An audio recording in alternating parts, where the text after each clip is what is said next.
Hi, I welcome you all to my YouTube channel. In today's lecture, we'll be learning some medium level questions from the chapter Trigonometry. Yesterday, we saw some basic concepts as well as some small problems from the chapter. Now, let's get started.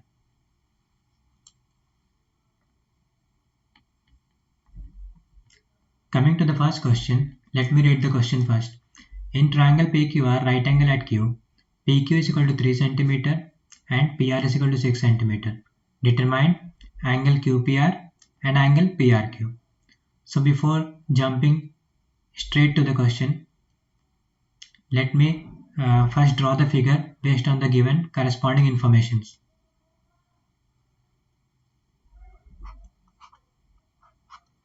So there is a right angle triangle. Let's draw a right angle triangle.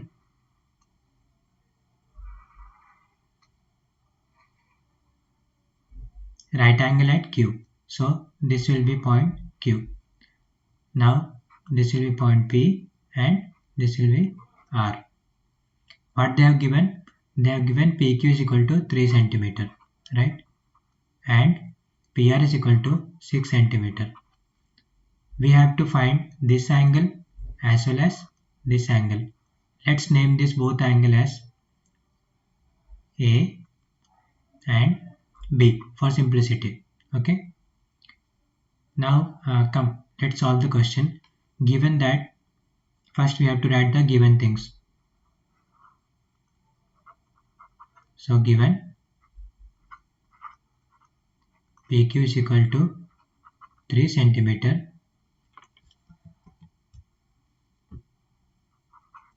and PR is equal to 6 cm. Now suppose you want to find this angle. Which is this angle? Angle A, which is also equivalent to PRQ. How you can get that? Since yesterday we learned about basic trigonometric ratios. So with the help of that we can connect the given information and what we need. We need angle A, right? For that we have opposite side as well as hypotenuse. So think which trigonometric ratio can we use? We can obviously use the sine trigonometric ratio because opposite side is given and hypotenuse is given. Therefore,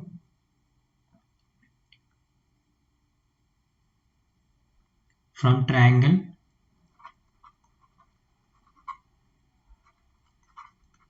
PQR, sine A is equal to opposite side, that is PQ divided by PR. What is the value of PQ? 3. What is the value of PR? That is 6. So if you solve this, we will get A is equal to sine inverse of 1 by 2. Right? 3 by 6 is 1 by 2 and I am taking the sine to the other side, we will get sine inverse. What is sine inverse of 1 by 2? Which angle of sine is equivalent to 1 by 2? That is nothing but 30 degree. Therefore, we will get A is equal to 30 degree. Hence, angle PRQ is nothing but 30 degree. Now see, in order to find angle B, which is equivalent to QPR, I will tell you two methods. Any method you can use. First method is to find, first let me write, to find angle B or angle QPR. I will tell you two methods. First method is just like the previous case how we found angle A. So this is your first method. In that case, we can use cos ratio because we need this angle and corresponding to that side is given and hypotenuse is given. So what is cos? Cos is nothing but adjacent side divided by hypotenuse. So from the same triangle we will get cos B is equal to PQ divided by PR, right? Here also we will get 3 by 6. Hence, angle B is equal to cos inverse of 1 by 2. What is cos inverse of 1 by 2? That is equal to 60 degree. This is one way of getting this answer. Second way is by using the triangle property. We know the sum of angles in a triangle are 180 degree. One angle is 90 degree, other angle we have found as 30 degree. Therefore, the final angle will be 180 minus 60 plus 30. Sorry, 60 plus means 30 plus 90, that is 120. 180 minus 120 will be 60 degree. Therefore, according to triangle property,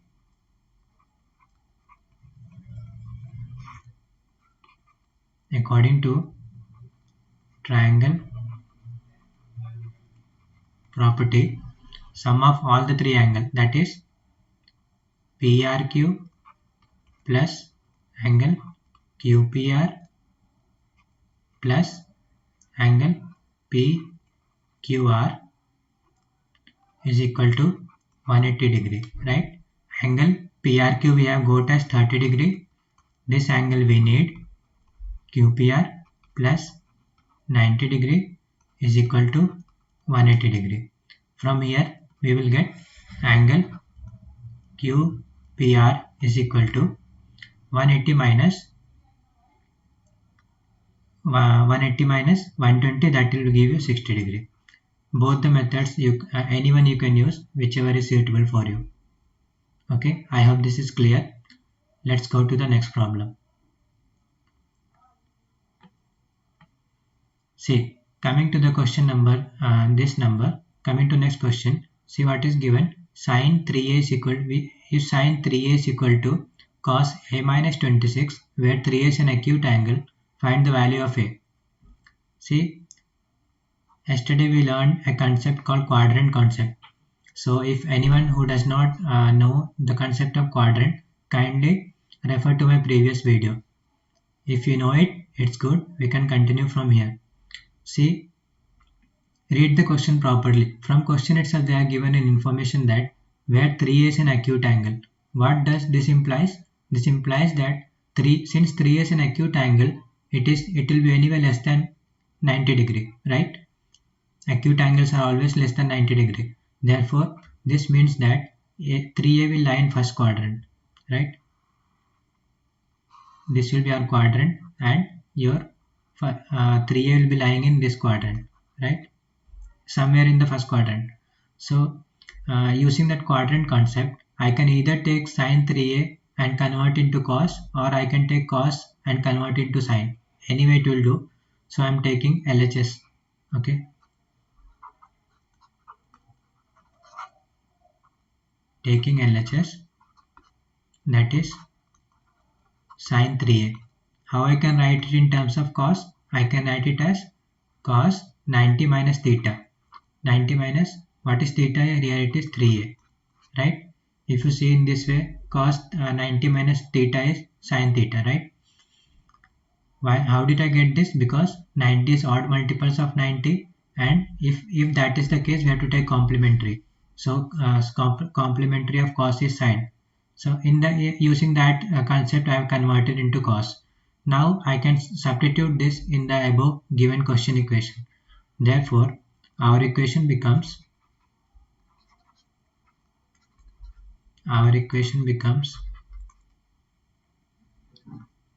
cos 90 minus 3a is equal to cos a minus 26.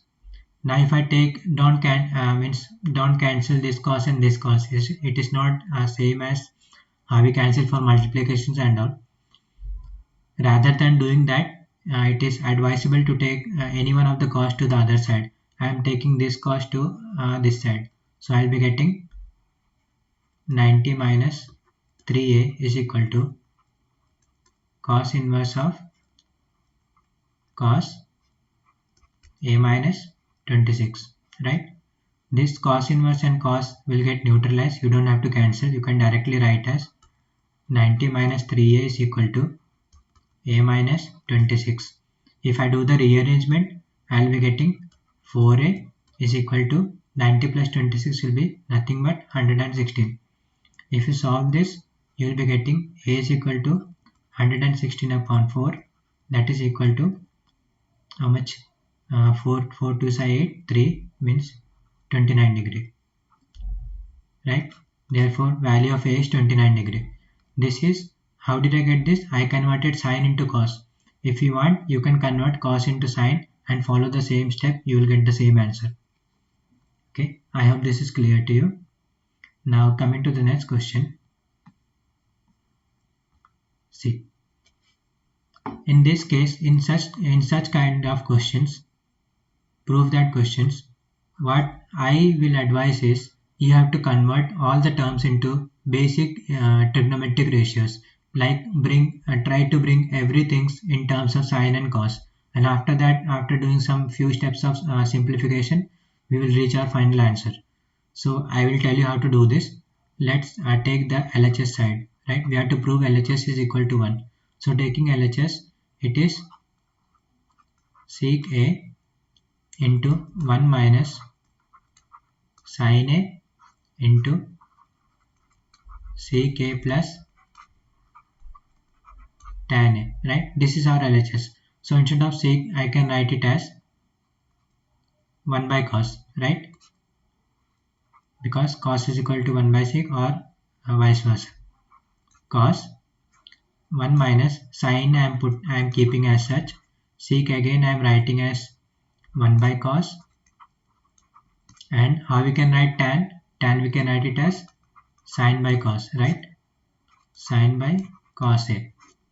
Now see, let's consider this as one term together and this as other term. So 1 minus sin A divided by cos A, right? Into, here cos A is common in denominator, so I am taking in the denominator cos A. In the numerator I will be getting 1 plus sin A, right? Okay. Now if you see clearly in the numerator part of the both the parts, if you see clearly, there is one equation is being formed, that is A minus B into A plus B, right? Where A is equal to 1 and B is equal to sin A. So if you simplify this, what is A minus B into A plus B? We will get A square minus B square. What is A here? A is 1. So 1 square minus B square. B square is sin A divided by cos A into cos A is nothing but cos square A, right? How did I get this? You should write what are the formulas you are going to use, so that you will get the extra mark when someone is evaluating your paper. A plus B, that is equal to A square minus B square. A square minus B square, right? This formula I used in the numerator and got it in this form. Now, if you remember what is 1 minus sin square A, that is nothing but cos square A. Because we know sin square plus cos square is equal to 1. Therefore, cos square is nothing but 1 minus sin square A. Cos square A. Which equation did I use? Sin square A plus cos square A is equal to 1. Or cos square A is nothing but 1 minus sin square A. Okay. Now this both and this both will get cancelled. We will get 1, that is equal to RHS. Hence proved. That's all.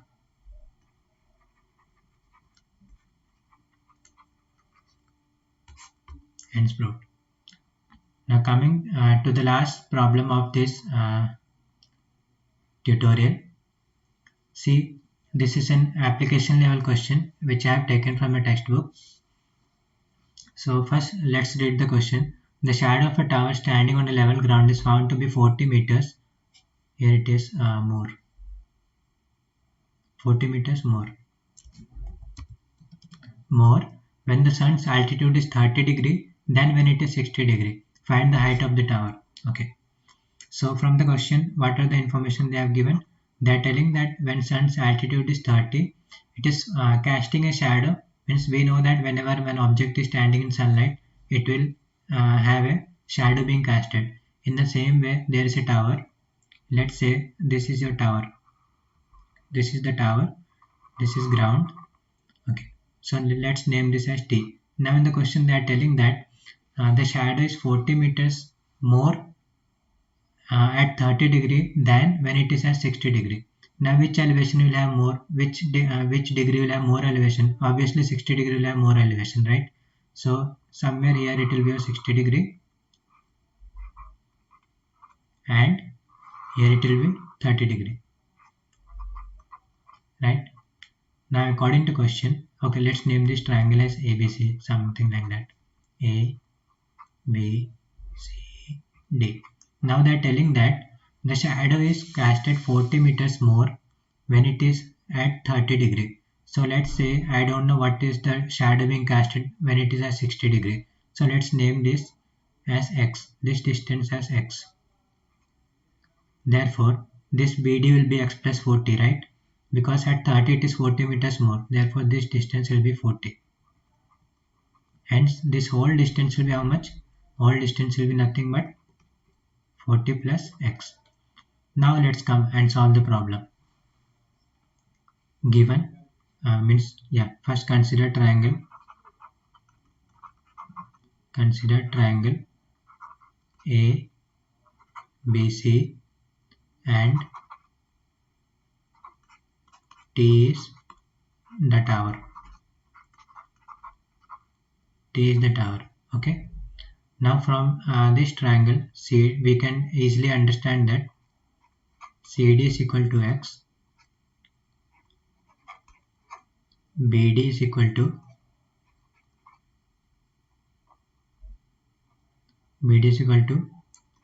40 plus X. Now in order to find, we have to find the value of T, right? Because we need the height of the tower. For that, I am considering this triangle, means from this we have two triangles, right? One the triangle is ACD and one is ABD. So first I am considering, means from this I can form two equations and after that I will solve and get the value of T. So I am considering, first I am considering triangle ACD. From that ACD.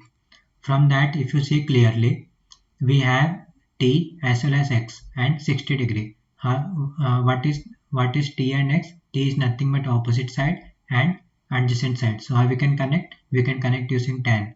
So I am writing tan 60 is equal to AD divided by CD. What is AD? AD is nothing but T divided by X. What is tan 60? Tan 60 is nothing but root 3. Root 3 is equal to T by X, or if I simplify this, I will be getting T is equal to root 3x. Okay, let's name this as equation number 1. Okay. In the same manner, next I am considering the next bigger triangle, that is considering triangle ABD. Therefore, tan 30 is equal to AD divided by BD, right? What is AD? AD is nothing but T. What is BD? BD is 40 plus X. So tan 30 is nothing but 1 by root 3, and in the RHS we have T divided by 40 plus X. If I do the rearrangement, I will be getting root 3T is equal to 40 plus X. This is, let's say this is equation 2. Now I can substitute the value of T from first equation in second equation, right? So putting 1 in 2. Therefore, root 3, instead of T I can write it as root 3x, right? Root 3x is equal to 40 plus x. So what will you get here? Here you can get 3x. Okay. 3x is equal to 40 plus x, which implies x is equal to 20. But we don't need the value of x, we need the value of t, right? Because height of the tower is being asked. So just substitute the value of x in any equation, you'll get the value of t. For the timing, I am substituting the value of x in equation number 1. Hence, okay. Finally,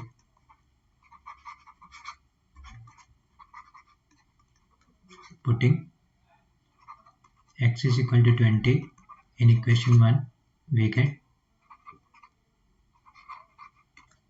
get t is equal to, since t is equal to root 3x, so that will be equal to 20 root 3. If you want, you can again simplify this. How? Root 3 is nothing but 1.732 something into 20. You will get the final answer in decimals.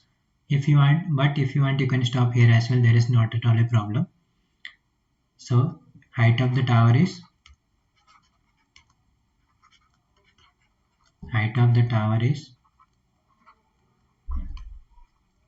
20 root 3 meters. That's all in this lecture. I hope these questions were clear to you. If not, kindly watch it again. And again, if you have any doubt, kindly ask your doubt in the comment section. Thank you. See you again.